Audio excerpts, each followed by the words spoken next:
Hello les people, j'espère que vous allez bien. On se retrouve pour une nouvelle vidéo de présentation, d'explication, de réaction d'une nouvelle campagne chez GameFound, cette plateforme qui vraiment en ce début d'année 2022 s'impose face à Kickstarter, ou en tout cas vient vraiment marcher sur ces plates-bandes. On est donc avec Total War Rome, The Board Game chez PSC Games. Bien évidemment, c'est sur licence de Rome, Total War, le célèbre jeu vidéo qui a été édité il y a quelques années chez Sega et développé par Creative Assembly. Donc là, on est sur un jeu de plateau avec l'éditeur PSC Game. Alors la campagne GameFound est lancée déjà depuis quelques heures au moment où je tourne cette vidéo. Elle est financée avec plus de presque 150 000 € de récoltés avec plus de 700 backers. Et on est parti pour 18 jours de campagne. Alors je vous propose de déchiffrer cette campagne, d'aller essayer de comprendre ou de voir ce qui peut nous surprendre, et puis de comprendre le jeu, à qu'est-ce que va nous présenter PSC Game, est-ce qu'ils vont vraiment réussir à retranscrire le très bon jeu vidéo qu'est Rome Total War en jeu de plateau, ou pas. Alors c'est un jeu déjà 1 à 4 joueurs, c'est de la confrontation, prévoyez des parties de 150 minutes, 14 ans et plus, en anglais pour l'instant. Il n'y a pas d'annonce sur une localisation française. Alors dans la FAQ, ils nous expliquent qu'ils sont en négociation pour des possibles localisations dans d'autres langues. Mais pour l'instant, il n'y a pas d'information particulière, il n'y a pas d'officialisation. Donc pour l'instant, considérez qu'on est sur de l'anglais. Et on peut espérer une sortie boutique ou peut-être une bonne nouvelle avec des pledges en français. Mais pour l'instant, c'est pas du tout le cas, c'est rien d'annoncé. Je vous propose, c'est de partir déjà, comment est-ce qu'on va jouer à ce jeu. Après on ira voir les offres, on ira voir les différents pledges, les différents stretch goals, etc. Mais comment est-ce que se joue ce jeu Total War Rome? Alors il faut savoir que les règles sont disponibles, vous allez les retrouver, elles sont en anglais, donc vous pouvez vraiment les parcourir, les analyser, essayer de vous faire un petit peu au jeu, et puis pour en découvrir un peu plus. Alors dans Rome Total War, on va bien sûr prendre la destinée de grandes nations. Il y en a 4 de base. Il y a Rome, Carthage, Grèce et les tribus barbares, ou historiquement celles qu'on a appelées ceux qui ne parlaient pas le grec. Donc vous allez prendre la destinée d'une de ces 4 nations majeures. Si vous jouez, alors petite précision, ça va être important enfin quand même, si vous jouez à 3 joueurs, il y a une des nations qui va être retirée du jeu. Si vous jouez à 2 joueurs, en revanche déjà, vous allez devoir prendre chacun 2 nations qui vont être alliées, et donc s'affronter comme ça, l'un contre l'autre. Bon, ça va un petit peu alourdir, à mon sens, le jeu. Comment va se dérouler la partie? C'est une course au point de victoire. Il faut avoir le 25 points de victoire. Donc pour cela, on va jouer avec des tours successifs, des rounds, qui vont se décomposer en 4 grandes phases, et il y aura différents moyens de gagner des points de victoire. La première partie, c'est l'initiative. Qui va avoir l'initiative du tour de jeu qui va commencer? Pour ça, on a des cartes de paris, auxquelles on va pouvoir rajouter de l'or, donc c'est la monnaie qu'on aura en jeu. On va secrètement choisir une carte, parier de l'or, et puis donc celui qui aura la plus grande valeur va commencer. Et puis il va aussi choisir l'ordre dans lequel le tour va se dérouler. Ça peut être important si on veut jouer en premier, ça peut être important si on veut au contraire attendre, patienter de voir ce que font les autres joueurs dans notre tour de jeu. Ensuite, c'est une phase d'agents. Bien sûr, dans Rome Total War, comme dans le célèbre jeu vidéo, on va avoir des agents, des espions, des assassins. On va les recruter, on verra comment, on va pouvoir donc les déployer sur la carte, une grande map qui représente la partie européenne et l'Afrique du Nord. On va donc envoyer nos agents qui vont pouvoir se déplacer sur cette carte de 5 zones à chaque fois, de 5 régions, et réaliser une action.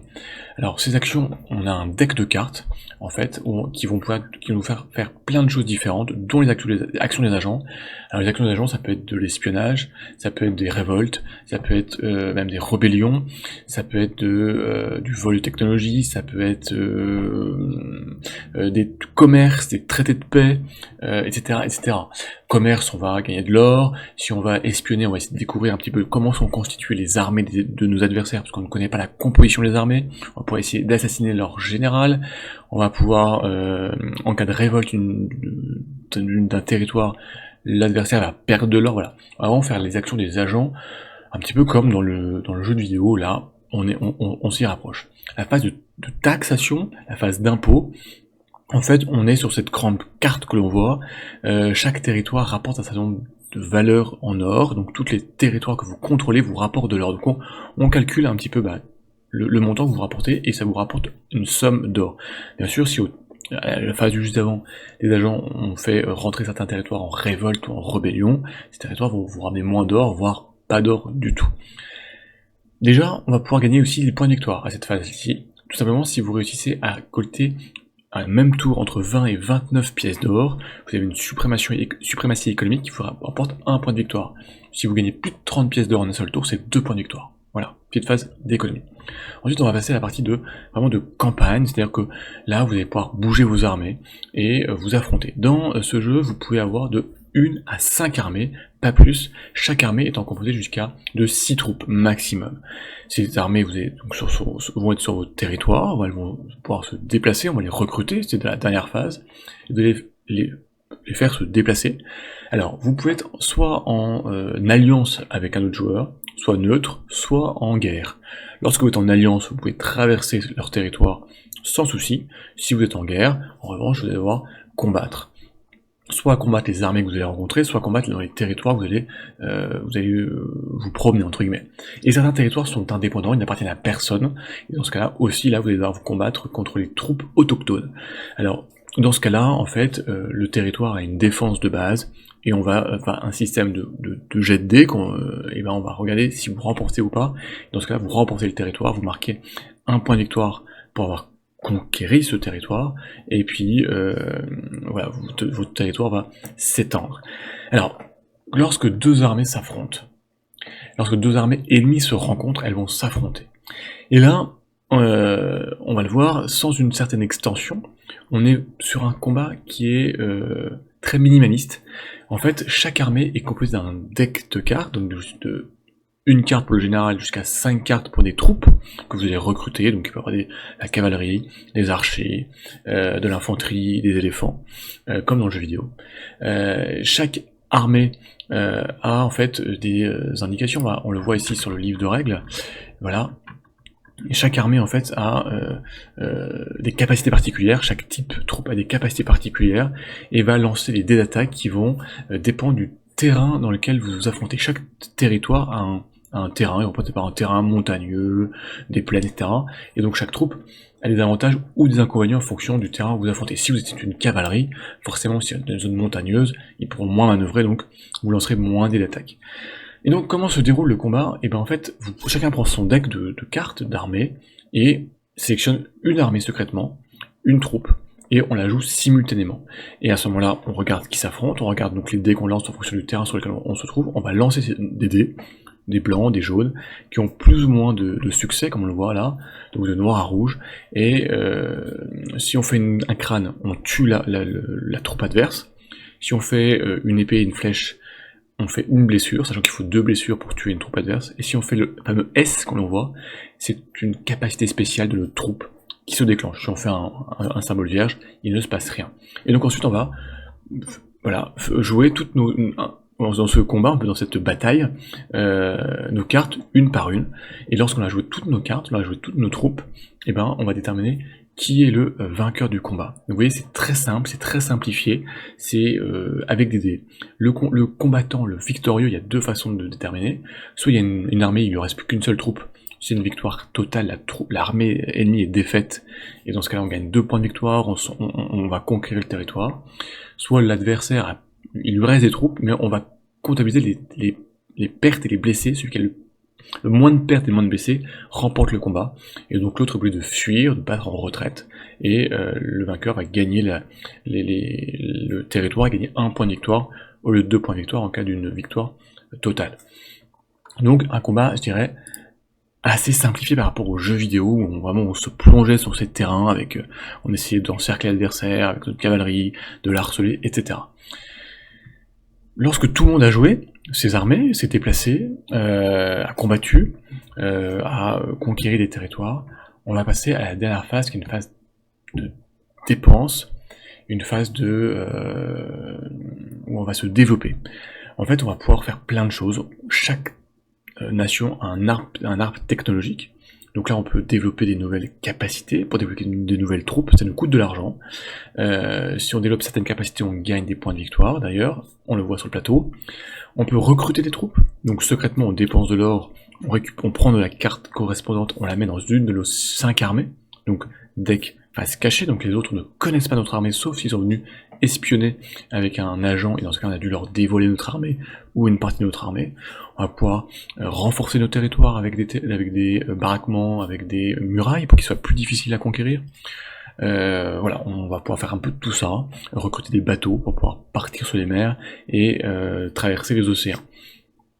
Quand c'est fait, on passe à une nouvelle phase de jeu, voilà, et on recommence sur ces 4 phases de jeu, jusqu'à ce qu'il y ait un vainqueur avec 25 points de victoire. On voit le temps qui va être nécessaire pour faire grandir notre nation, développer nos capacités, avoir des nouvelles troupes plus fortes, et donc d'arriver jusqu'aux 25 points de victoire qui va prendre un petit peu de temps, d'où les 150 minutes, 180 minutes de jeu. D'ailleurs, en phase de combat, le vainqueur peut aussi faire améliorer ses troupes, un certain nombre de ses troupes de cartes de base à des cartes de vétérans, donc des troupes qui sont plus fortes dans ses armées, mais si elles viennent à mourir, et ben c'est ces vétérans qu'on perd. Voilà un petit peu vraiment les règles qui sont pas très compliquées, surtout dans le jeu de base, et qui retranscrivent, je dirais, la partie qu'on avait sur le jeu vidéo, sur la partie carte, pas du tout sur le combat, et ça peut être un des défauts que je développais en fin de vidéo.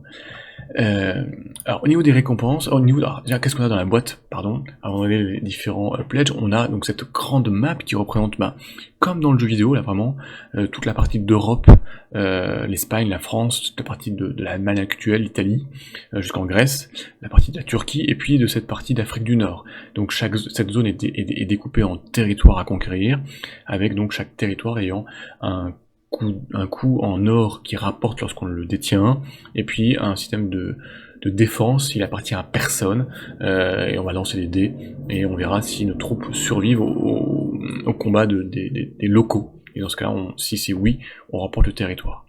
On aura bien sûr toutes les ressources, des ressources d'or, de révolte avec nos agents, et puis de quoi marquer le développement de nos différentes cités avec nos remparts, nos marchés, etc. On a donc cette fameuse deck d'action qui, alors je l'ai pas trop développé, mais en fait on a un deck d'action commun où on pioche 3 cartes en début de chaque tour avec une limite de 7 cartes en main, et en fait ces cartes donc, nous permettent de réaliser les actions des agents, elles permettent de faire 3 choses en fait ces cartes. Le symbole en haut à gauche, lorsqu'on le joue à la phase d'agent, c'est pour faire pour jouer l'action de l'agent qu'on souhaite. Donc il y a différents symboles, ça peut être donc la révolte, l'espionnage, l'assassinat, un traité de paix, si on veut négocier la paix avec un des adversaires.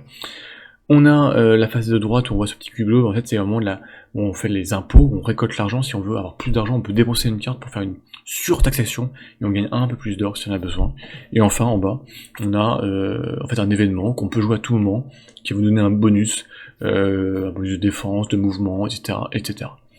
On a des cartes de mercenaires, parce qu'il faut savoir aussi que certains territoires sont marqués comme étant des territoires de mercenaires, donc si on arrive à les conquérir, on peut aussi aller développer et employer des mercenaires dans nos armées, donc dans un deck qui est commun.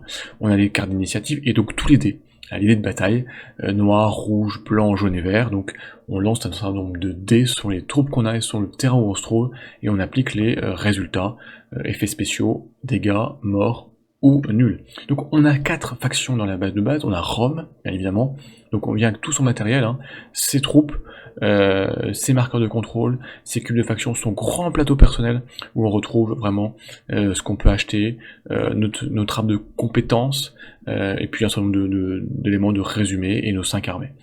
On a nos agents, on a nos navires et nos armées. Alors nos armées en fait, pour bien comprendre, sur la carte elles sont représentées par un pion unique. On ne change pas le pion en fonction du type d'armée qu'on a, parce que nos armées sont secrètes. Donc voilà, il y a un pion qui se déplace sur la carte. On a les barbares, avec le même matériel. On a Carthage. Et puis on a la Grèce. Voilà. Alors, maintenant regardons un petit peu ce qu'on va avoir dans les différents pledges. On a un premier pledge, donc le pledge de base, 90 €.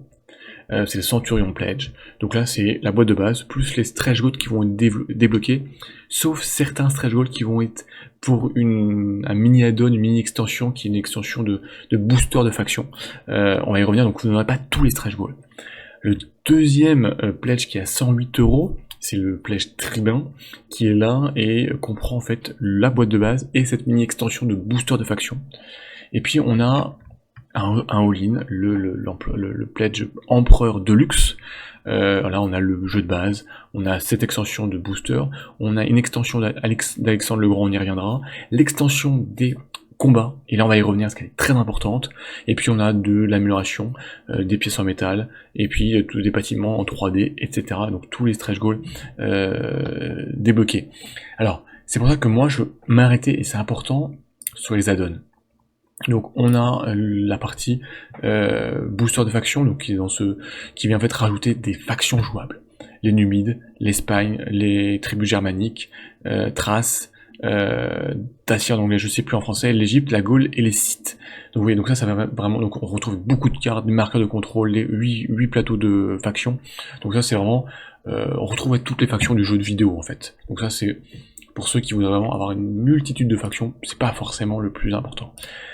On a le pledge, l'extension Alexandre le Grand, qui est intéressante parce qu'elle vient agrandir le jeu jusqu'à 5 joueurs, et cette extension en fait vient rajouter un plateau supplémentaire qui vient ouvrir les territoires d'Asie, d'Asie centrale, d'Asie de l'Ouest. Donc ça permet d'agrandir, et puis ça a un plus grand plateau. Et puis on a des nouvelles factions avec la Macédoine, la Perse, d'autres tribus barbares et l'Inde. On a une faction, alors on va revenir, la petite extension l'empereur, l'extension empereur c'est là pour prendre le contrôle d'une grande famille romaine, Julie, Brut ou Scipion, et là c'est vraiment comme dans le jeu vidéo, on pouvait prendre différentes factions de Rome et essayer de les faire grandir. Et je vais m'arrêter sur une dernière extension, qui est l'extension de bataille qui est à 18 €, et qui presque moi, alors me fait, bon, j'y reviendrai en analyse, et je suis très partagé. Parce que cette extension vient recréer, comme dans le jeu vidéo, le combat, lorsque dans le jeu vidéo on était sur cette map, et puis au moment du combat on plongeait sur le terrain, au plus près des troupes, et bien là c'est exactement ça. En fait dans cette extension, on va retrouver un grand plateau de terrain, comme je vous montre ici, là, avec différents emplacements en face à face. Et donc là, en fait, on va vraiment rentrer dans un combat beaucoup plus stratégique, un peu plus long, parce que chaque combat va prendre 10 à 15 minutes. D'ailleurs, ils vous disent même qu'on peut même jouer un combat juste, voilà, on peut faire un jeu, juste un combat, si on souhaite. Donc comment ça va se passer, je vous explique un petit peu. En fait, déjà, vous allez piocher un certain nombre d'éléments de terrain, donc de forêt, de rochers, etc. Selon le territoire où vous trouvez, que vous allez placer comme ça au milieu, et donc ça va influencer votre champ de bataille. Vous ne pourrez pas franchir ces zones-là, ou plus difficilement, où il y aura une colline, donc si vous allez pouvoir avoir un bonus d'attaque, etc., etc. Ensuite, on va se déployer. Alors, celui qui est le général qui est le moins développé, les généraux ont un niveau de 1 à 3, celui qui est le général le moins expert va devoir commencer à se déployer de façon visible sur le terrain, et puis ensuite, eh bien, chacun son tour, on va se déployer. Donc là, on a vraiment un côté très stratégique, quelle troupe je vais faire affronter contre telle autre troupe, quelle troupe je vais placer sur une colline, sachant que j'ai de l'artillerie, je vais avoir de la cavalerie, des archers, certaines capacités spéciales, donc il faut vraiment commencer à se placer de façon très stratégique. On va pouvoir se retrouver de façon, voilà, ça peut être un déploiement, avec les Romains en bas et les troupes, les barbares en haut, avec certaines troupes qu'on va cumuler pour faire accentuer sur une aile ou au centre, etc. Et puis ensuite, on va passer à la phase de bataille, où on va commencer par une phase d'artillerie et de tir à distance. Ensuite, on va passer à une phase d'escarmouche pour les unités qui ont cette capacité-là, une phase de charge et puis de mêlée.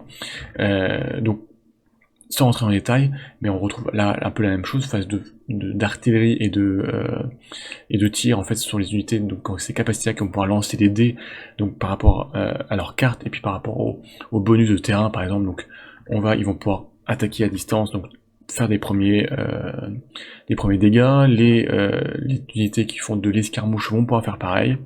Ensuite, on va passer à une phase de charge. Donc là, on charge face contre face. Donc c'est là où le placement est important. S'il n'y a rien face à vous, il va rien se passer à ce moment-là.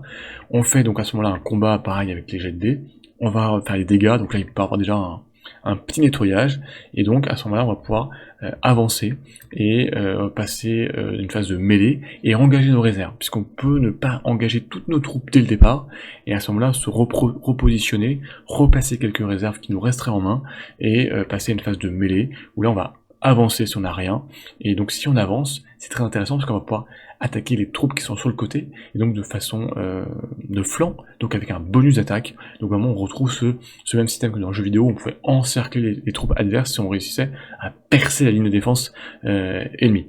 Et donc le combat va se dérouler, et donc soit avec, on va raser l'armée adverse avec une victoire totale, soit on va être sur une victoire parce que l'autre joueur va devoir fuir. Voilà, il y a un décompte qui permet de savoir à quel niveau on gagne ou pas le combat.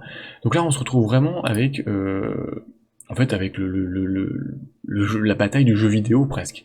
Mais c'est une extension, elle n'est pas comprise dans le jeu de base, et ça je trouve ça un petit peu dommage.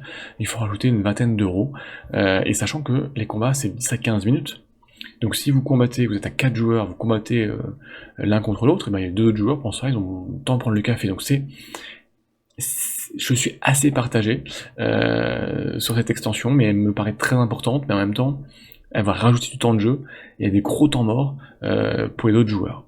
Alors, au stretch goal, bon, ça a commencé bien sûr à se débloquer, on va avoir des extensions, des nouvelles factions, des nouvelles cartes d'événements dans les nouvelles cartes du deck.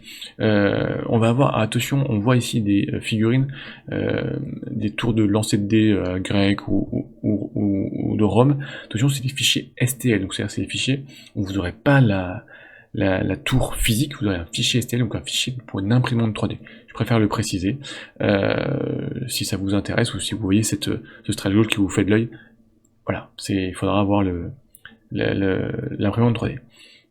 Et donc maintenant, on n'oublie pas les frais de port.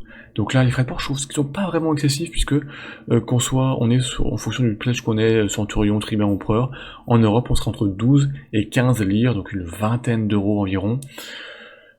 C'est à rajouter, bien évidemment, mais je trouve pas ça excessif par rapport à d'autres projets qui ont eu en même temps, avec des volumes similaires, en tout cas en termes de nombre de boîtes. Donc c'est à rajouter. Et attention, il y a la TVA. Alors la TVA, c'est pas du tout clair, c'est pas très clair, c'est pas précisé si on ira une TVA ou pas pendant le Pledge Manager. En plus, moi je n'ai pas trouvé l'information, je l'ai cherché. Dans les commentaires, ils en parlent, mais pas de façon très claire. Donc moi, à mon sens, considérez qu'il y aura une TVA à rajouter. Et peut-être que vous avez une bonne surprise de ne pas avoir TVA en plus. Donc, voilà. En plus de tout ça, donc le pledge, frais de port, TVA, donc ça peut commencer un petit peu à rajouter un petit peu quelques coûts. Alors, qu'est-ce qu'on peut dire en tout cas en termes d'analyse de campagne, d'analyse de règles et d'analyse de jeu par rapport à une licence, par rapport à ce qu'on pouvait attendre de la licence Rome Total War, donc là Total War Rome The Board Game. Je suis très mitigé. Parce que vraiment c'est un jeu vidéo que j'aime beaucoup, j'ai beaucoup joué à ce jeu vidéo, j'y attendais vraiment beaucoup en me posant vraiment, est-ce qu'on pourrait retranscrire ce jeu vidéo en jeu de plateau? Et c'est là où on s'aperçoit que c'est compliqué, on peut pas toujours le faire. On a, je pense, la partie extension, plateau, développement. Alors l'arbre de compétences est quand même plus limité que l'arbre de compétences dans les jeux vidéo. Mais voilà, on a quand même des choix à faire, sachant que certaines compétences ne peuvent être débloquées qu'en ayant débloqué 2 ou 3 autres compétences. Hein. C'est vraiment un arbre de compétences qui s'entremêle. Donc cette partie-là, ça me va. Je suis assez déçu sur la partie combat si on reste sur la partie pledge de base, parce que c'est un combat où on est un peu une sorte de bataille où on va sortir nos cartes l'un contre l'autre de notre armée, lancer les dés, ok, mon unité est morte, je l'enlève, elle est blessée, je la garde mais elle peut mourir après, je remets une carte, on recommence. C'est pas la profondeur du combat qu'on peut avoir dans le jeu vidéo, avec vraiment une stratégie d'encerclement, de placer notre artillerie sur une hauteur, de la protéger, de contourner, de jouer des escarmouches, etc., etc. Donc voilà, et ça, il faut venir chercher l'extension, donc il faut rajouter au pledge de base une vingtaine d'euros. bon, on peut dire que ça le fait, mais ça rajoute un temps de jeu 10-15 minutes pour un combat. Si vous jouez à 3 ou 4, bah, ça rajoute beaucoup de temps à la partie, et puis d'autres joueurs, ils ont le temps d'aller prendre un café, d'aller faire le tour du pâté de maison, ou d'aller faire les courses, quoi. Donc voilà, moi je suis très partagé, et ce qui fait qu'en plus de ça, ça rajoute quand même et le prix commence à s'élever. Vous avez un jeu à 100-150 euros, si on considère le jeu de base, les extensions, les frais de port, la TVA, ça fait un peu cher, avec un jeu faut sortir presque 2-3 heures de partie, pas facile à sortir. Donc moi je suis voilà, est-ce que la licence vaut le coup? Si vous êtes un gros fan, pourquoi pas? À voir, à voir. Il y a eu quand même eu un gros travail chez PSC Game de retrouver, de retranscrire. On le sent qu'il y a eu un gros travail, mais je suis pas pleinement convaincu. Voilà. À regarder sur la campagne, à regarder sur les stretch goals qui vont être débloqués, sachant que je pense qu'ils vont vous débloquer des nouvelles factions, des améliorations graphiques, des améliorations de plateaux. On pourrait planter des plateaux 3D pour pouvoir placer nos cubes et pas que ça bouge. Bon, il n'y aura pas de grande surprise, je pense, là-dessus, mais c'est vrai que c'est quand même plus agréable en termes de jeu. Donc moi, je suis mitigé.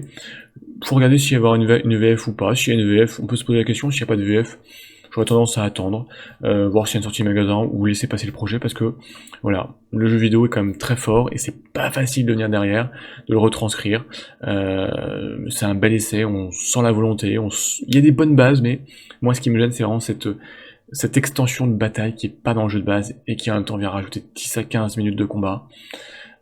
Compliqué. Et puis dernière chose, c'est vraiment la lecture des règles, il faudra le confirmer en jouant. On a l'impression que c'est un jeu qui est fait pour 3 ou 4 joueurs. Si vous le jouez à 2 joueurs, vous devez jouer 2 factions que vous devez garder alliées en permanence, parce que c'est vous qui les maîtrisez forcément. Donc en fait, c'est pas vraiment un jeu de joueurs, quoi. C'est un jeu de joueurs où vous jouez 4 factions. Voilà, donc en fait c'est un jeu, à mon sens, qui est vraiment optimisé pour jouer du 3 ou 4 joueurs.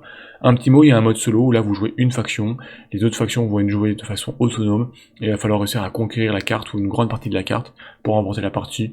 Bon, c'est du classique. Je sais pas si c'est les meilleurs, voilà, bon, c'est pour les amateurs de jeux solitaires. Voilà ce qu'on peut dire sur cette début de campagne de Total War Rome the Board Game chez PSC Game, donc c'est lancé, qui est financé, il n'y a pas de souci. PSC Game c'est quand même plusieurs jeux qui sont déjà sortis, donc il n'y a pas d'inquiétude sur l'éditeur. Voilà, maintenant à vous de voir si ce type de jeu vous plaît, si la licence vous fait craquer, et si vous restez sur un pledge de base, ou si vous rajoutez cette vingtaine d'euros pour avoir, je dirais, vraiment tout le jeu vidéo ou pas. Moi je suis très mitigé, très partagé, c'est voilà, un petit peu compliqué. Voilà, et n'hésitez pas en tout cas, si vous avez des questions sur la partie des règles, à les poser, on essaiera d'y répondre, si vous y allez, ou si au contraire vous êtes déçu, vous y allez pas, enfin bon, voilà, n'hésitez pas. En tout cas, on discuter à partager, on va discuter de ce projet, et puis de nombreux autres projets qui arrivent, voilà, les campagnes se suivent, et de nombreuses campagnes arrivent sur Gamefound, sur Kickstarter, donc restez connectés, il y a plein de choses à vous présenter. D'ici là, portez-vous bien, ciao les meeples.